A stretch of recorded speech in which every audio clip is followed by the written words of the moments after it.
Ha scosso la morte di Pietro Zantonini, 55 anni, originario di Brindisi, deceduto a causa di un infarto durante un turno di vigilanza notturna in un cantiere legato alle opere per le Olimpiadi Milano-Cortina 2026, ma non gestito dalla Società per le Infrastrutture Olimpiche Simico. Gli infortuni non sono una sfortuna, come vorrebbe suggerire il termine, ma sono una precisa responsabilità politica, soprattutto quando si tratta di appalti.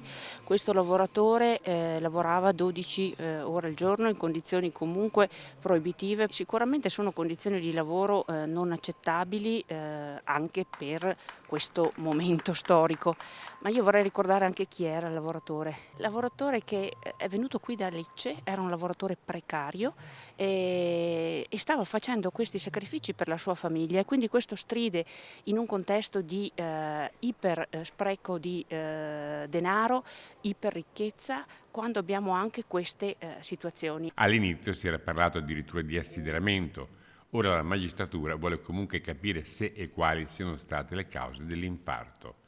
Oggi i lavoratori hanno voluto ricordarlo riunendosi davanti allo Stadio del Ghiaccio. A prescindere poi dalle cause della morte di Pietro, però sta di fatto che abbiamo un lavoratore che è uscito di casa e non è tornato. Il numero di infortuni nella provincia di Belluno non sta diminuendo, si mantiene costante da anni e quindi serve un nuovo piano. Un piano che tenga conto della salute e della sicurezza dei lavoratori. Un piano che deve essere sposato da tutti, dalla politica, dalle istituzioni, dai sindacati, proprio per far sì che si costruisca quell'ambiente di lavoro sicuro. Abbiamo una vetrina importantissima che sono le Olimpiadi.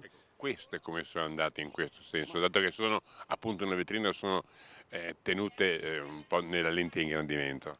Sì, no, allora non abbiamo avuto degli infortuni nei cantieri delle Olimpiadi, già questo vuol dire che si è lavorato, si è monitorato e si è controllato il tutto.